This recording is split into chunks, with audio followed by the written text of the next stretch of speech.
I imagine you're going to want to get your keyboards warmed up and the notepads dusted off, the pencils sharpened. I imagine we're going to get some comments after today's episode. Now, we have an exciting episode planned for you today, but I imagine not everyone is going to agree with everything we might have to say. So, Brian, what are we talking about today? We are not intentionally being controversial here. We are not. This is not the plan. But we're predicting the future that some of this will be controversial. So, but it's important to talk about, I think. Yeah, I think it's really relevant, especially after some of the more recent things that we've seen happening. So what I want to talk about today is kind of a little bit of a history lesson, but sort of going into this kind of upcoming new world order that we're going to start seeing in the motorcycle industry. I want to start off with a little bit of a history lesson. So we're going to go back in time a little bit. I love history. I have a minor in history. I love history. I don't. So I had to do research. In 1959, Honda motorcycles first entered the Isle of Man TT for the first time. And at the time, Isle of Man was part of the Grand Prix calendar. So 1959, first time they raced in Grand Prix. When did they win their first Grand Prix championship? I want to say it was like 61. It was pretty fast. They had a pretty quick... Nailed it. Yeah. We didn't prep that part. Yeah, no, we did not talk about it. They just knew that. I just knew that because I am familiar with the history. As I recall, they did not perform especially well at their first Isle of Man. And as you might not. Well, the first time, right? Like Yeah. we're looking at like what Yamaha's dealing with. But they just really, they were committed to doing what Honda does and what Honda has become. And within 2 years, they were a dominant force and have been ever since. So they entered in 59, their first TT. They won their first championship in 1961. And in 1961, they actually won 2 championships. They won both the 125 and the 250. Right. And then in 1966, they won the 500 for the first time. Right. That is rapid evolution. And then you have to add to that was it 68 or 69? They dropped the CB750 on the world, and it changed modern motorcycling. Yeah. The Sandcast, and I still think those Sandcast CB750s are some of the most highly sought-after collector motorcycle. Now, for most of us, I grew up in the era when Honda was just the established quality, Japanese reliability. It was the standard when I grew up. It was not the standard in the 50s and 60s, though, right? Even me as a kid... And a lot of pejorative terms were used on import motorcycles. It was a Harley world when I was a kid. Everybody was on Harleys, and imports were for craptastic little disposable dirt bikes. That's all they were viewed as. And as I was a kid, it was as common to see a Ducati dirt bike as it was to see a Kawasaki dirt bike. Mm-hmm. So they went from basically brand new manufacture of motorcycles in general, started bringing those to the rest of the world in the very early 60s and winning championships in very short order. I think the origin of Honda and frankly the other Japanese motorcycle manufacturers as well was really the end of World War II. Right. They basically had all of these facilities that they had built in Japan for the war effort, for aviation, for other things that they were building. There's actually another piece to that is fascinating, and that's part of the war reparations.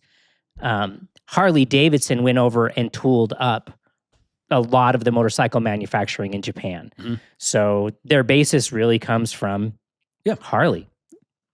But I think it's fascinating to understand the history of where they came from, because when they came in to the motorcycle industry in the 60s, rapidly they sort of pushed out the old players, right? A lot of the motorcycle industry at the time was still very deeply rooted in Europe, in America with Harley and Indian and some other brands. Right. Well, it basically ended the Spanish motorcycle push, right? You go back and look at all these amazing Spanish bikes, the Bull Tacos, they're gone, right? And I think largely due to the dominance of the Japanese motorcycles.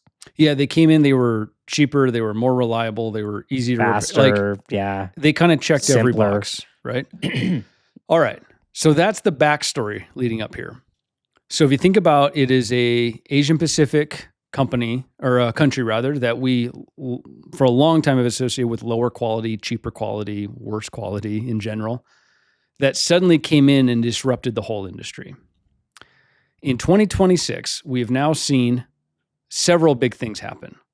CF Moto, who has been manufacturing engines for KTM for several years now, CF Moto came in and they just bought Kalex. And if you're not familiar, Kalex is the chassis manufacturer that has been by far the most dominant in Moto 2, without question. They're leagues ahead of everybody else to where it's nearly a one-make series. There's 2 other manufacturers that field a few teams, but everybody else is on Kalex. It's the de facto bike. They came in and they just bought 51% of Kalex. At the same time, you've got ZX Moto, or ZX Moto, if you want to call it that, who is now racing in World Supersport with an 820 triple, okay, and doing quite well. In fact, they were fighting for podium positions in Australia, actually, their first time out, so doing quite well. You've got Cove, Kove, they're another manufacturer in China. They're racing in the World Supersport 300 class, again, doing pretty well. It looks very much like a rinse and repeat of the Japanese playbook that we saw in the 60s. So you suddenly have this influx of, again, what we assume to be lower quality, but basically new players in the field who are coming in and disrupting and kind of changing this landscape, I think, very rapidly. So this feels like we are actually in the moment that we will look back on in some years and be like, oh, remember when the Chinese showed up and started just taking over? The Chinese and the Indians, for that matter, because we have Bajaj, who just bought KTM, full stop. Right. Saved KTM, potentially. Effectively saved KTM, because it was going to go under otherwise. There's just this sudden, rapid influx from this region of the world into this industry. I think we are very much at an early inflection point, and we're going to start seeing these groups really come in and kind of dominate in a lot of these places. I remember as a kid, and again, I'm dating my age here, that the crappy tools, the really junky tools that you would buy at these weird little markets, they were all made in Japan, right? And for how long have we looked at Harbor Freight, for example, no affiliation, but like it was like these Chinese tools, right? And if you've been shopping at Harbor Freight for even half as long as I have, it went from they were really chintzy, one job tools to I have some Harbor Freight tools now that get used heavily and extensively and regularly, and they're holding up just fine. The quality is evolving. They are moving forward. To me, I've been saying this for years. It's funny you wanted to talk about it this episode, that yeah, there's that joke in Back to the Future 2 or 3 or whatever, where Doc pulls up the thing and goes, oh, I see why this chip failed. It says made in Japan. And Marty goes, no, that's where all the best stuff is made, right? That's not that long ago. And I completely agree. China it's an unstoppable force. And, the helmet behind me that I just reviewed and tested with Alpine Stars, there were some comments that people were very upset that it's made in China. But made in China doesn't always mean what it used to mean. Yeah, I think it's interesting, and maybe we'll pause here and take a little detour. I think this can come across, this message, as like Dave and I are like, yay, China, pro China, here we go, but it's the opposite. Like we are both. Well, we're not anti-China. We're not anti-anything. Yeah. I think we're just not. I feel like I'm ambivalent in a lot of these cases, right? I'm not. I don't have an opinion. I just think it's interesting to look at it and understand it. But we're both born and raised in the United States. We're both kids from the West. Yeah. We're both AFEM veterans, which means we didn't serve in a combat role, but we served in a combat zone. Yep. We both had deployments where, like we've served our country. Neither of us have working backs or working ears. Right. We both were in the military. Dave was in Bosnia. I was in Afghanistan, different deployments, different fields. We're a few years apart. Yeah. But deeply patriotic people. Yeah. Right. I would love nothing more than to be talking about how America is coming out with all of the greatest, latest, newest, coolest things right now. Mm-hmm. But it's just not what's happening. Right. The reality is not that. Yeah. And I love this country. There's so much, every country has its struggles along the way, right? Like nothing's perfect, but, and we are not a political channel, but there are some political realities that you don't have to pick a side on to look at. Yep. And I'm not trying to go down that road, but you look at the kinds of small motorcycle companies that are cropping up in America. And what are they? They're like Janus, right? It's this totally vintage, hardtail, leading link, front suspension, Chinese knockoff Honda engine. And that's the new American motorcycle company that's getting all this attention. No disrespect to Janus, but go to Canada or you go to Australia where they're bringing back motorcycle brands that are cutting edge and leading edge. You look at China and the motorcycles they're developing are on par with some of the best motorcycles in the world, right? The V4 that we saw CF Moto unveil at EICMA, Yep. And it's like, is the interest not there? Yeah. Why is this a difference existing, right? It kind of bums me out that, we had Buell and Buell is still doing some exciting things, but Buell fought so hard because he relied on Harley Davidson and Harley Davidson just didn't see the vision of not cruiser. Yeah. And why? Well, and if I'm honest, Americans didn't buy the American brand, right? Like Buell was sold in America almost exclusively and didn't sell enough to keep the doors open. Right. So, we kind of got what we asked for essentially in that one. Right. And it's not like, come on. I always give a lot of credit to a small company that crops up and tries to do things. I feel like they deserve a lot of leeway. You're trying to enter the market, it's not going to be perfect. I don't expect you to compete with Honda. Yeah. But Honda was once Honda and you should evolve and whatever. But to your point, American riders and even a lot of international riders had zero interest in Buell. And I think, if I'm going to be honest, I think the big problem with Buell was the fact that they had a cruiser engine in them. Right. It wasn't the geometry. It wasn't the handling. It was the fact that it was a 45-degree air-cooled pushrod V-twin. Yeah. And then what was the other one? There was the sport touring bike that came out. There was a V8 or a V4. It was a V8 cut in half. It was a pushrod Mobius, not Mobius. Motus? Something like that. Motus. Maybe it was Motus. Yeah, something like that. Yeah. Right? And it was super exciting. They lasted, 3-4 years? Yep. And then, I think this is the reality of it. I think the interesting thing is to try to peel back the layers and understand why is this happening? Right, rather than just complain about it. Yeah, right? why and how has China and India sort of emerged in this new space, right? What allowed this to happen or what let this happen? And I think that's probably the fascinating part. So that's the part I've done some digging on and trying to understand where it came from. Before you dive into that, let me ask you this question on, before we talk about your research. Do you think that part of the reason, or maybe a fundamental reason why China and India and Japan back in the day, they evolved this way is because they were smaller countries and motorcycles were transportation. It was what the common man could afford. They couldn't afford a car yet. They could afford a motorcycle, and that spurred that. Yeah. Whereas in America but it's hard to look at Italy and, very different, right? Very different. Yeah. But we drive cars. We're not interested in motorcycles. So for sure, it is a factor in these countries. In China specifically, it's interesting because they've only had cars in general for the general public for a couple of decades. Like everything is very new in China, from moving from a communist to this sort of like pseudo-capitalist situation that they have now. And again, we're not going down a geopolitical path here. That's not our expertise. We know motorcycles. Yeah, but in general, that's a big part of it, right? They have a huge, huge population that has to get around somehow. And a lot of times in India specifically, cars are an upper class luxury. And frankly, they don't actually work in a lot of places. Some places in India are so dense, cars are actually kind of a deterrent. They don't really work in those types of environments very well. So, scooters and motorcycles become, those are cargo vans in some of those places. You see how they get used.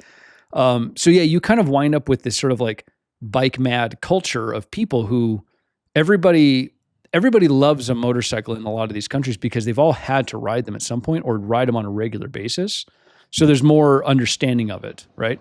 In India, for example, the volume of motorcycles that they sell is astronomical. Right. It's incomprehensible to an American, the number of units that are moved in India. And they're, of course, smaller, cheaper, easier to build, quicker to build machines, but the volume is outrageous. And that's why you're seeing like MotoGP, for example, is traveling to Indonesia and to Thailand and like a lot of these countries where this is the culture, because that's where Honda, that's where everyone's selling all their, their bikes right now. Specifically the China one though, I want to dive into that just a little bit more. So historically and for decades, for my whole life, China has become the world's workshop, right? Everything was sent to China for manufacturing because it was too expensive to manufacture anywhere else to competitively sell it. So everything gets manufactured in China. I'll tell one anecdotal story.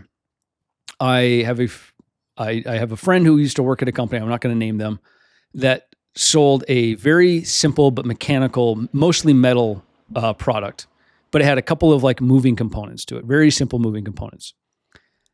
Most of the parts were manufactured in America. In fact, here in Utah, actually, manufactured here. All of the components, though, all of them were boxed up, packaged up, shipped to China just for assembly. Really? For assembly? They'd ship them back. So assembly that's shocking to me. Because labor's so cheap, or was so cheap at the time. But it sounds like it was a simple little widget. And it is. It would shock you to see what they were doing. And when they did all the math of labor costs and everything else, it's cheaper to box them all up, ship them all to China, have the couple of components snapped together in place, pressed in place, and then ship them all the way back. Oh my gosh. You look at, okay, the hassle of that all, but look at the environmental impact of shipping a thing literally around the world to have it put together. They don't. Oh my gosh! So like, it's a broken system. But that's an example of this sort of globalization of, hey, labor's cheaper over here, and I did the math, and it makes sense. Let's just ship them, get them assembled here, and then they'll ship them back. It's cheaper for us, and that's an American company. That's a lot of times the standard, right? So now you start thinking about what we've been doing. We've basically taken this cheap, gigantic pool of cheap labor for decades and decades and decades, and we've given them all of our manufacturing and all of our work and all of the stuff to actually produce and make things. And they've been looking at our ideas for 20 years. Well, there's a whole other part of that, of the IP part too. But they've basically been the builders of everything for decades. Turns out when you do something for decades, you get pretty darn good at it, right? This country has developed an extremely good workforce in terms of manufacturing skill sets, right? They're very good at this kind of thing, right? Now you say, hey, this country now suddenly has lots of income, lots of cash. They're fairly cash rich in some ways, right? There's the whole way in how like all the countries sort of show off how rich they are, the GDP and things like that. We won't get into that, but China has cash, right? They own they own a big portion of our debt. Yeah, right. So they're fairly cash rich. Now you say, hey, let's go start educating certain people. Let's go start getting engineers from other places. Let's bring in the engineering and the kind of the science side to it. Well, you've got all the manufacturing, you've got all that, you've got all the production, and you've got a country who is willing to incentivize companies to produce things to export now. It's the perfect storm, right? They were always going to wind up here at some point where they've got all of the skill set, all of the capability, all of the funding and backing and support. Of course they were going to make competitive cars or motorcycles eventually, right? And I think that's what we're seeing now is they've sort of hit this like tipping point of, hey, we're no longer just making cheap like domestic market products anymore. We're not making cheap motorcycles to get people around in China. We're now making products that we're willing to send out and put on the world stage as an export product, right? And now even in America, you're seeing CF Moto dealerships show up. Right. Right. Well, and I think it's even bigger than the motorcycle. It's for how many years have we like you hop on eBay or Amazon, which is basically just turned into Bezos eBay, and you find, okay, well, I can go buy the high-end Brembo rotor. It's going to cost me $350. But there's a set of Chinese ones with some name that we've never heard, and it's whatever, and it's $100. And you start looking at it, and you're like, well, I mean, a brake rotor, in the scheme of things, pretty darn simple, right? You have an aluminum carrier, a handful of buttons, and then some steel. And if as long as it's true, it should be fine, right? Early on, nobody was willing to buy those things, but I know several people who have bought these, and they say they're fine. What's your thought on like some of just the aftermarket element of motorcycle components coming out of China? Well, again, I think it goes back to like they've been building stuff for so long, they've gotten really, really dang good at it. I'll give you one example that I'm closer to, just because I've seen plenty of examples of it. Where is basically so Dave and I both ride bicycles quite a bit too. So when you think about carbon fiber bicycles, right, all the chassis of the carbon fiber frames that we run, where are they all produced?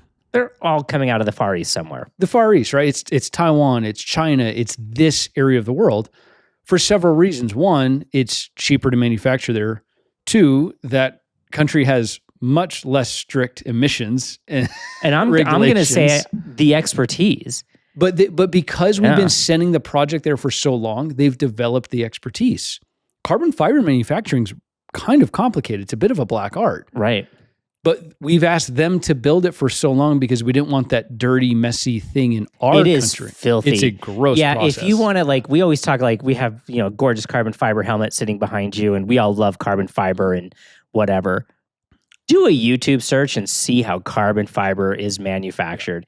And you're going to feel a little sad in your heart about like how dirty it is. You basically, in the early days, I don't know if it's still done like this, but the early days, I think when Pinarello moved their carbon fiber frame production to China, somebody went over there with a camera, and I saw the footage long before AI, and they laid up the carbon fiber and whatever, and they do the thing, and they would just take it outside and run a hose over it and sand it out in the water with all the carbon fibers would just slough off the sink. Right into the stream.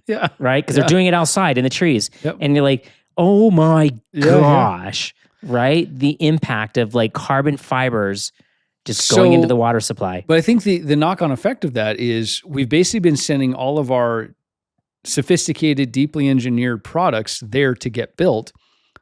Of course, they're learning how they get built and how they get designed and how they get... So we've basically given them all... It's like an internship, right? That's how you learn skill sets, is by doing things. We basically asked them to do these things to the point where a lot of other places now don't do them at all. Right. Like if you said right now, where is the best carbon fiber expertise in the world for manufacturing? I'd say Taiwan. I mean, I'm sure there's some pockets in Europe and in America where aerospace is big. My last carbon fiber road bike was a Look, and it was the last, I bought it because it was the very last carbon fiber frame made actually in France. Interesting. And I ran it for years because they moved, I think they actually moved just to the other side of the Mediterranean into North Africa, and then it moved to China. But, all right, so we've basically asked them to build all these things. They're going to get very, very good at it. Now go think of, I've got one example. We have a company here in Utah named Envy Composites. Another bicycles. They now make frames too, but they make wheels is their real thing. Yeah, that's where we all get to know them. Is their Envy composite wheels. We used to all envy a set of Envy wheels. They are gorgeous. They are so absolute works of art, and they're beautifully manufactured, and you pay for that. Well, and Specialized has a big thing here with their carbon fiber. There's a lot of bicycle industry here in Utah specifically, right? But those components that are manufactured here are fairly boutique. They're small scale. Like you're not going to go see thousands of people on Envy composite wheels, right? Because Envy can only produce so many a year anyway, and they cost an absolute grip of money. Like $2,000 a wheel or something. But if you want, you can go online and find a 80%, 90% the same wheel out of China for a fraction. Yeah, for $600. And this is the question I've always had is at what point do you start trusting it? Mhm. You know, like back to the brake rotors or the carbon fiber wheel Yeah. or, a company last year sent me a set of forged wheels made out of China. And I tried to run them through all these tests that I could manage to be like, would I run these? Mhm. It's not an easy answer. Right. It's tough too, but like you start looking at it, it feels like we're at that same point that we were with Japan in the 60s, where it was like, I don't know about it, but boy, it sure keeps showing up everywhere I look. Into the 70s. Japan's still Yeah. into the mid to late 70s So, where I was starting to be aware. These things don't switch overnight, but I mean, it seems crazy to not think that we're watching it happen right now at this point. Yeah, it was a big deal. Again, you remember the show Chips, right? The controversy that Ponch and John were not riding Harleys. Yeah. That was a lot of arguments that how un-American that Ponch and John were riding Kawasaki's and not Harleys. Yeah. And that was 78, 1978 or whatever that was. And if you figure, all right, so they won their first GP in 61. And so 17 years later, think about what year was it 17 years ago? I'm going to make you do math in your head. Oh, man, on short notice. But whatever, like 2009. 2009 is not that long ago. No. And that's the difference between Honda winning their first GP to today. Yeah. From 1961 till Ponch and John were riding Kawasaki's on. Oh, I see Chips. the comparison you're making. Okay. Yeah. Right? Yep. You think like, oh, well, that's a long time ago. It's a long time ago if you didn't live it. It's a blink if you did live it. Yep. And, Yeah. So anyway, I think it's fascinating. Again, I hope this doesn't come across as like Dave and I are like, hoorah, let's go China. I think it's more just, I think we're witnessing it. This is the reality of what's evolving right now. And that's what we're watching. I think we're going to keep seeing this progress over the years. We are both big believers in like science, evidence, data, numbers, analytics kind of a thing. And it's be aware and be informed. Yep. When it comes to like you're shopping for products, where is it made? Just because it's made in China anymore doesn't mean it's bad. Now, the ethics of it, I don't know. Like I always struggle with the ethical side of things because should I be, should I not be? What's the American alternative? Well, and I think in that vein, given two options, if there's an American option, even if it costs a bit more, I'm going to buy that one. Like mentally, that's what I'm going to do. Right? All right. Anecdotally, I am a real nerd on Goodyear Welt boots. Okay. I freaking love my Red Wing Heritage boots. They are made here in America. They're made in the same factory they've always been made in. They are hand stitched together by a human being. I love that. I own 3 pairs. I will own them till the day that I die because they're infinitely resolable.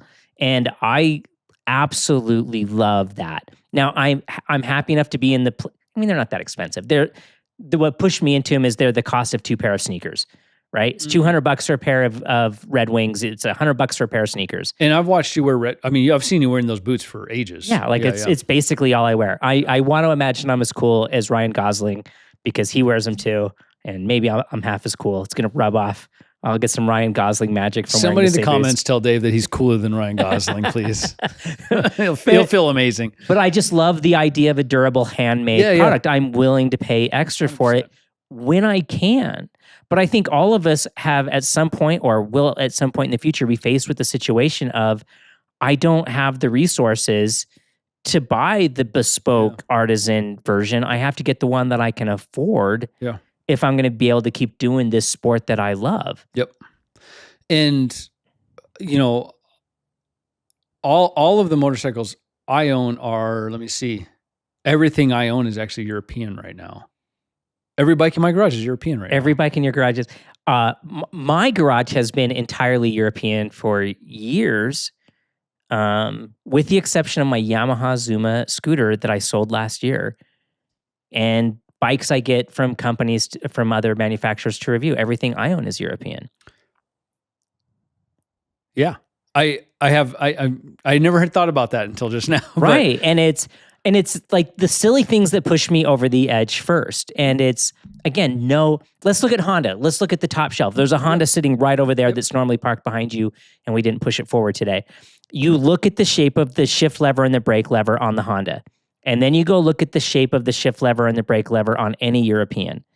And the Honda one's a stamped piece of steel. It looked like it was just stamped with a thing with a little nubbin welded on it with a little donut-shaped rubber thing. And you're like, it's a brake lever. It's going to brake me. It's going to do its job. It's going to shift the transmission. And then you look at the exact same component on the European version, and it's styled, and it's fluted, and it has a chamfer, and the shape of the little thingy that goes over your foot is angled so it touches your boot at just the right... Well, it doesn't mar the boot. It doesn't mar the boot. The Italians would never allow. Right, and it's like little things like that when you're an enthusiast and you're passionate about it, you start to get caught up in those things.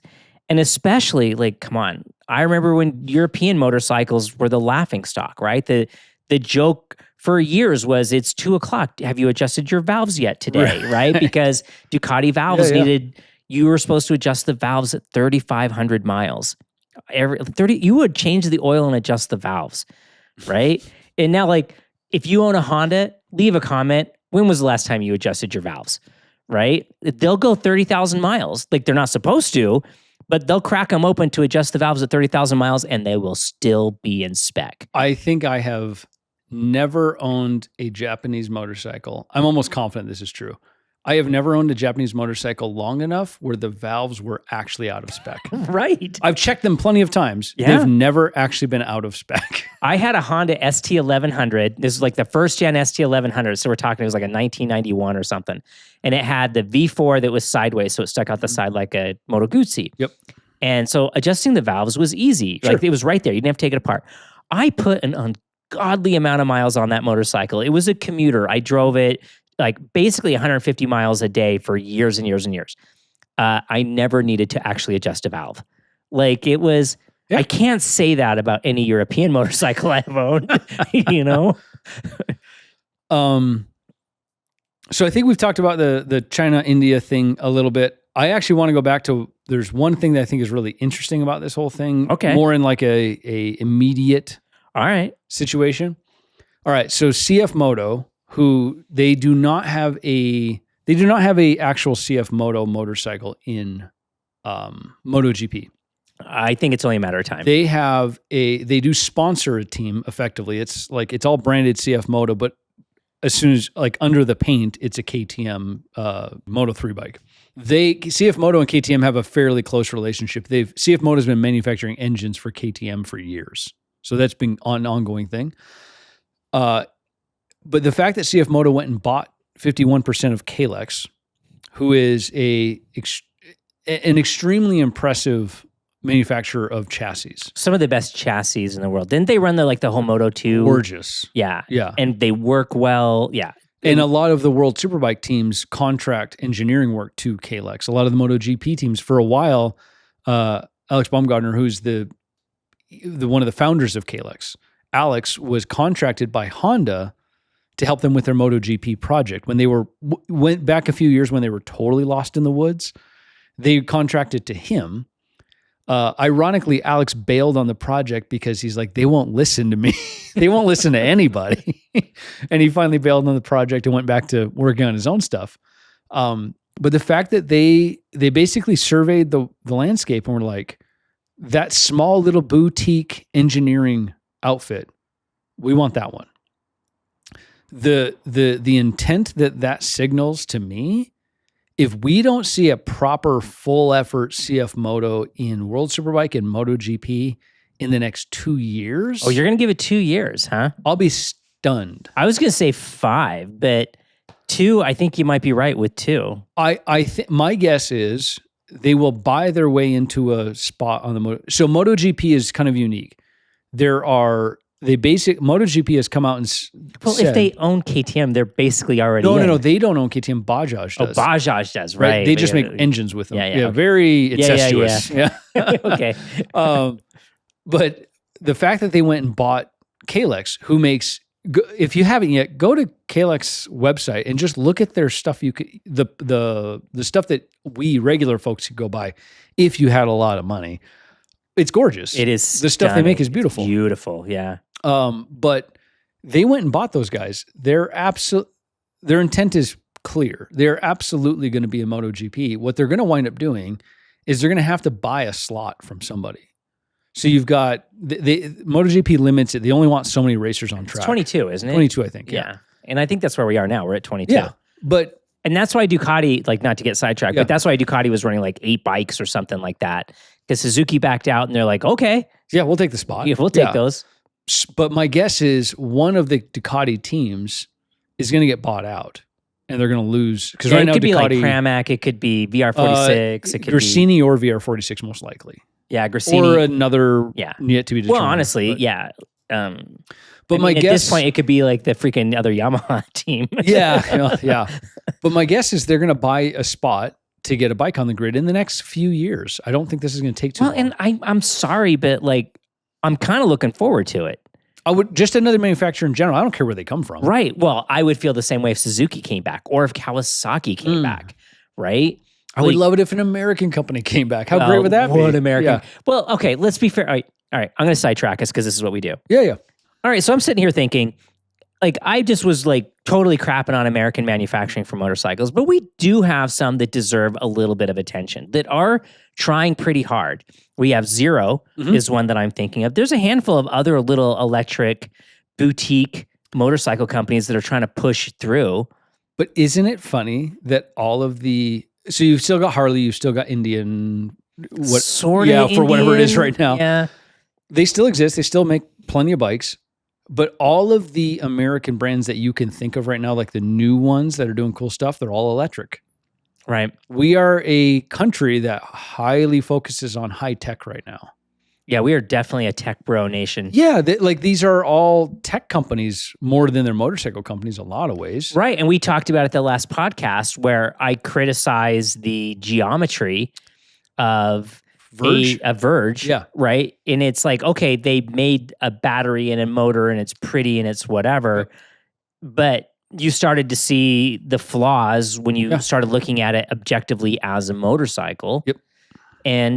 But like, these are all things the companies are going to be able to figure out, hopefully without somebody getting hurt. They'll get it soon. And so, and again, this is what makes why racing is so important. It's why Honda, within 2 years went from like, let's try this to we win. Yep. Right? We can say the same thing when freaking Cagiva bought Ducati to get their motor so they could go race Dakar. And within 2 years, they won. Yeah.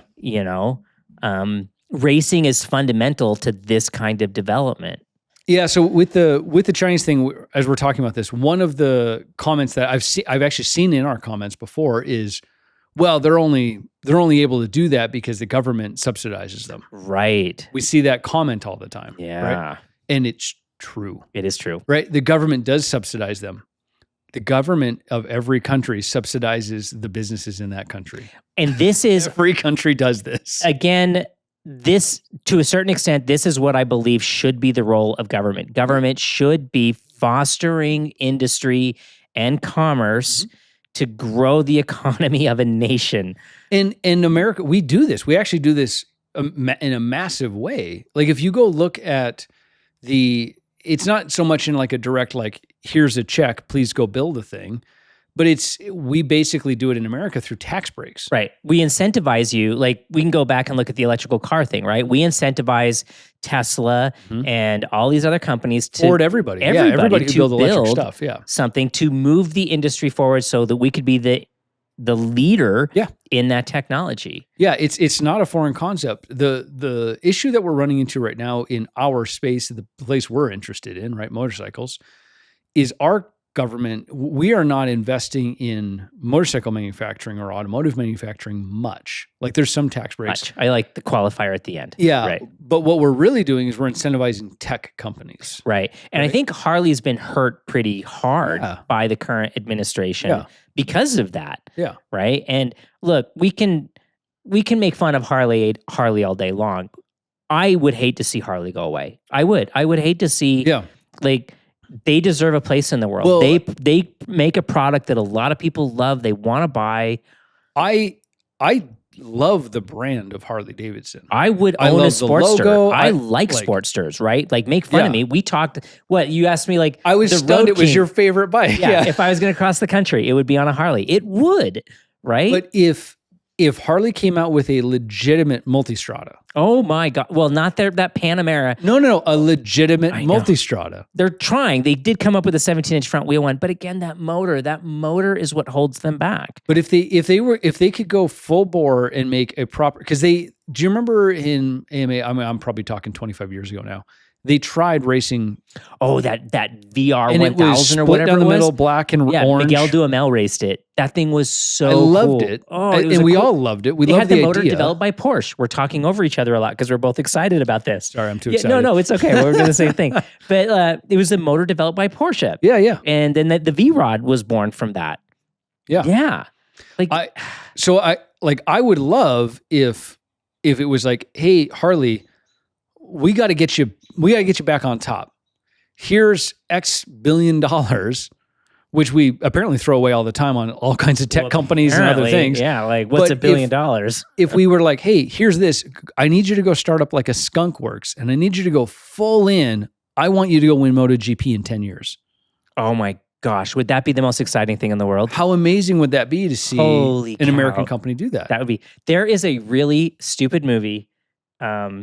It was Peter Berg's, one of Peter Berg, who is like now a famous director. He did this movie about two kids in Minnesota who build a motorcycle in their garage and they go race MotoGP. This is a real Hollywood movie. What's this called? I've never heard this movie. It was called Race for Glory, and it is just an amazing 80s movie. It's everything you want in an 80s movie, right? The kid in the denim jacket with his buddy in the pickup truck, and they wake up at the crack of dawn and they do their time trial through the city streets before everybody wakes up, and the sheriff's like, darn it, Johnny, you gotta stop doing that.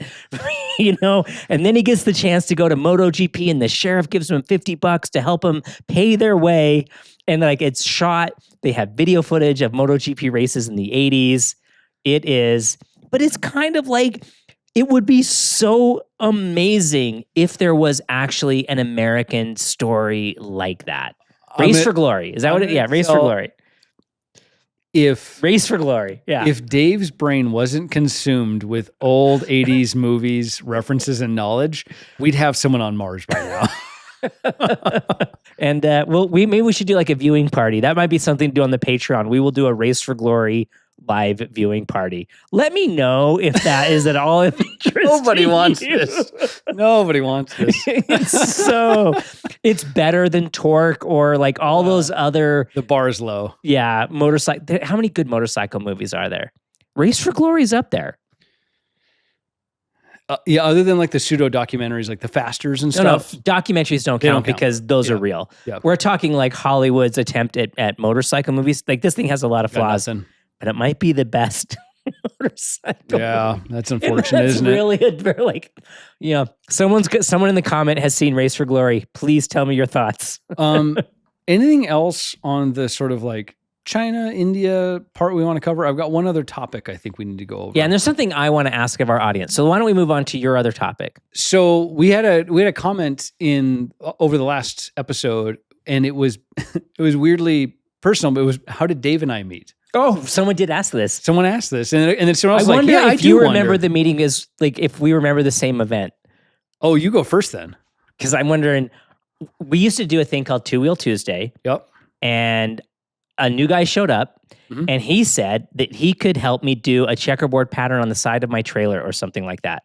I don't remember that part at all. And I think it was you. We'll say it was me. I don't remember that part at all.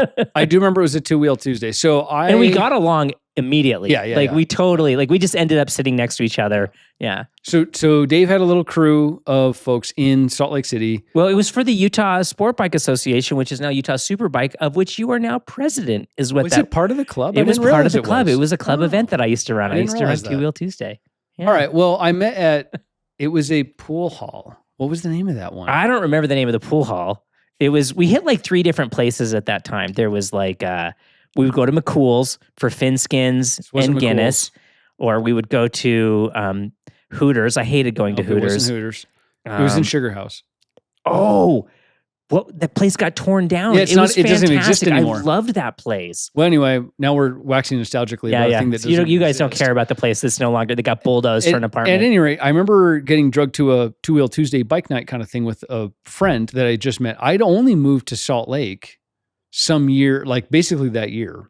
What year was it? So I moved to Salt Lake in 2007. Okay, so I moved to Salt Lake in 2000. Basically, we moved in January 1st, 2000. So I went there, and that was basically when I met you and Mike and Dave. Like, I met kind of everybody that are all still like long-term friends. This is 20 years ago, right? Yeah, some of my oldest friendships from those two-wheel Tuesdays. Yeah. But that's where we met in the first place. And then within 2 years, was it 08 or 09, when we both wound up being, through kind of, I think, different paths, we wound up being the control riders for Apex Track Days. Yeah, I think it was 07. 06, the I track think it was opened in 08. 06. And then it wasn't 07. Their first control rider was really, really flaky. Yes. And I think I started in 07. I think you started and then I started in the 08. next year. Yeah, you started the next year because I was like, I need help. And they're like, who do you think? And I was like, I think Brian. Do a good job. And so then we were like, we've literally been spending Fridays and Saturdays together for 20 years now at the racetrack. Yeah. And you have a lot at the racetrack. If you don't go to track days, you should. But if you don't go to track days, you basically ride for 15 minutes, 20 minutes maybe, and then you sit around for the rest of the hour until it's your turn again. And so you get a lot of time to shoot. It's I think half of the joy of track days is like, I see on Reddit all the time because I'm on our motorcycles and places like that. And all these people who come in like, I can't find friends. I'm struggling finding friends. Who do I find to ride with? Start doing track days. You will have more than friends. You will have a family. Yeah. Like I've known you for so long. Like, like your daughter was born. Like you're just a big part of like this whole, it's an amazing close-knit community. Yeah. And I'm even going to like overlap that a little bit. I've been so impressed the more I'm involved with the professional side of it, like the journalists, the Ari Hennings, and like I meet them for the first time and you just get along and they're like, you become friends so fast. I talk about it in the R7 review. The thing it comes with their A Connect in it. Yep. It's the first press event I've ever done it where all of us are connected on comms because we're all testing a helmet with comms, the same comms. It was some of the most enjoyable riding because even people that some of them I had never met before, we are now fast friends looking out for each other. There's gravel in the middle. Look out, it's wet on the right. Oh, there's a cop. Like, not that we were speeding. We were not. Always the speed limit. We were always going exactly the speed limit. But it is, finding common ground, people with the same passion and like-minded people, you build strong, lifelong friendships through it. Yeah, I think as I've gotten older, I think the one of the biggest things I've learned is like, whatever your eccentricity is, whatever your thing is, like lean into it. Honestly. Right? If bikes are your thing, man, be all about it. And I promise you'll find like your little clique, your little group. And I am a motorcycle sci-fi nerd. And it's a special kind of nerd. I know, right? Like, but there's a whole bunch of you out there. I know there are because I'll make you guys love it. Yeah. I was at the last press event and another moto journalist, I don't want to call him out, but we started making freaking Firefly and Macross Robotech jokes, right? Like, it's I don't know what like 4 of those words mean. And this individual basically ran like the Monster Race sponsorship program for MotoGP and World Superbike. And we're like nerding out on science fiction, obscure references. I like it. But through motorcycles. Yeah. And and track days are such a great way to get into it because you have all this time to hang out. Street rides can be a little volatile. Like sometimes the speeds are too high and too low. Can I tell you something weird? Yeah. This may be, and maybe this is my own experience. I feel like there is way more ego involved in street riding than in track riding. I would agree. I would completely agree. Which seems so backward, but because on the track, it's like there is no ego. We all suck in some level. Well, and the pecking order is it's visible right off the bat. Yeah. If you were like on the street, you could be like, "Oh, I'm a tough guy." Whatever. I don't want to we're trying to keep it G-rated for. Yeah. But And then you can go out on the street ride and you can just take like an inordinate amount of risk and you're faster than everybody else because you're just taking obscene amounts of risk. And maybe that's what it is, because on the track, it isn't just about taking risk. Exactly. Yeah. It's this great equalizer. And I just love it. Even freaking, like I was at Willow Springs. I hadn't been to Willow Springs forever. We're running it backwards. Ari Henning is there and he's helping other people. And, like that guy he's like, oh, well, you're, the spring rate on your motorcycle is a little bit off. And like, you need to if you change, like there was no reason to it, but like there was this immediate connection, this immediate willingness to help each other out on the track, less so than on the street. We all benefit if nobody falls down. Because if somebody falls down, you have to flag it and you lose track time and blah, blah. And then you get hurt. And then like, if the ambulance has to run, then we have to wait for the ambulance. Everybody loses, right? And so there is this whole, you'll agree with this, we all win if we all stay upright. It's just a better day. Yeah, there's no benefit to being faster than somebody else. The benefit is to keeping everybody from falling down. Yeah. And I think a lot of people, it's funny you talk about this, that a lot of people are so afraid to do track days because they don't think they're fast enough. They don't think they're good enough. They don't think they're skilled enough. And I mean, there is a certain threshold of skill that you're not going to enjoy a track day if your skill level, like if you're just brand new out of like a basic rider school. Yeah, like if you're learning the clutch still. Yeah, don't do a track day. Probably not quite But ready. if you've been riding for a year or two and you enjoy the corners now, it's more than just the riding. It's just this whole community you just kind of walk into. And you're typically, it seems intimidating. I remember the first time I walked in, like the guys with the Schaefer knee pucks and the leathers that, like they're worn and they're, they're all creased. They've obviously got lots of miles, and the bike, the tires are all, and I'm like, I don't belong here. And they're like, oh, hey, oh, let me help you out. No, you want to park over here. If you park here, you'll be in the shade. Yeah. No. Oh, why don't you just park with me? We have water. Do you need a granola bar? And it's like, you're just like, holy cow. Yeah. Like the welcomingness is like nothing I've ever experienced. Yeah, I think it's that sort of, just by the fact that you're there, everyone's like, oh, you're my people. You're my people. Because you're here, period. You like going around corners? I like going around corners. You want to touch a knee someday? Me too. It's fantastic. Well, let's talk. There's one last thing I want to talk about before we send you off. I've been able to make a connection with a company or a program that would allow us to do motorcycle giveaways. I'm pretty excited about this because the way the model works is that I would pick up a motorcycle, I would do some videos on it, I would make some upgrades to it, and then we would raffle it off. And, I don't know what the actual legal language is. That's part of the complexity is like, is it a raffle? Is it a drawing? Like, that's what this company handles. And to get in touch with a very reputable company that does this all the time is exciting.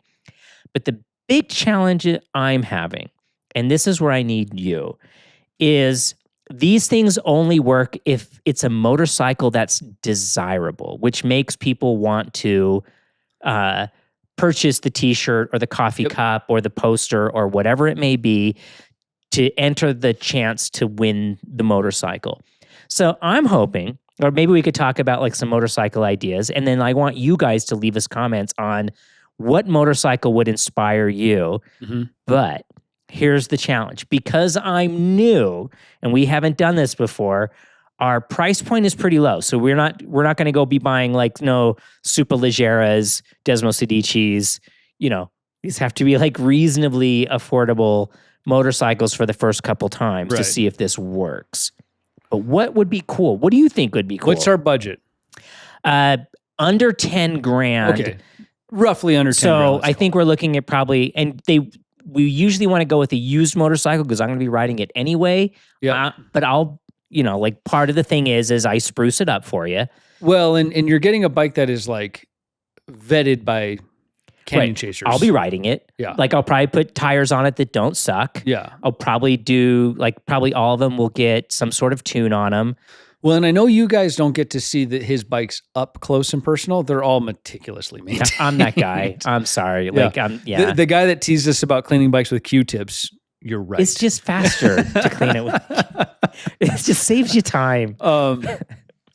So what bike do I think we should look at? Well, I have 3 ideas. I did a list of 3 bikes that I think might be interesting to kind of get the ball rolling to see people have interested. What bikes do you think would be interesting? If you can get them for the right price, I think sort of middleweight-esque adventure bikes would be interesting. So if there's an option to even find an Aprilia Touareg in that price range, that would be cool. That would definitely be on the list. I think the Ducati Desert X is a cool bike. 100% the Desert X. I think that thing's super cool. Gosh, am I going to go all European? Yeah, I actually think a Ducati Monster would be cool. The Monster was on my list. But maybe I'm wrong. I would go with like an older one, like the proper trellis frame Monster, and do more of like a cafe racer style build on one. Yeah, I think that would be fun. Or just to like clean them up. A lot of those older Monsters are going to, and I have infinite knowledge of Ducatis, so that would be relatively, I adjust the valves, put new belts on it, get it like all dressed up. I think there's an element of nostalgia, right? That you would be inclined to, I've always wanted one of those. I'm not going to go out and buy one, but win one, win one for like a reasonable price to take the chance at winning my one. Sunday bike, right? For something that would be kind of cool. My wife won't let me buy one, but if I won one, or my husband wouldn't let me buy one, let's be fair. How far back do you have to go to get a dry clutch Monster? Oh, they're not that far back. You're going back. I don't know. My 2000. Oh, maybe it's longer than like 08. I think you're going like 08, 07, 06 to get to dry clutches. I think that would be pretty sweet. And like vent that clutch cover and just make it loud and shouty. Another bike that I thought might be really cool is a bike that's near and dear to my heart that I would never buy or own, but I would love to spend a summer doing stuff to. Sure. Would be like that whole aluminum tank R9T, that BMW R9T Boxer cafe racer thing. I hadn't thought about that. Wouldn't that one be kind of fun? And you can find those now for within that price point. And they look cool. They're unique. I like that. Really cool. Are these shaft drive? Yeah. They are. Yeah. They're shaft drive, but no telelever. Yep. And I think that would open the door for more of like the whole R9T series. They have a GS version that's all retro-y. But then like, would you want to do, the other thought is like the whole nostalgic thing. Would you want to like build up a freaking monkey bike or a Dax or something? Would that be something? I mean, that's way cheaper on the price point, but would that be something people would be interested in? Because it's a thing. Oh, when I was a kid, I always wanted one. Yeah. Kind of a thing. Like, do we lean on the nostalgia thing? Because like we're not in the position to do something super exotic or exciting.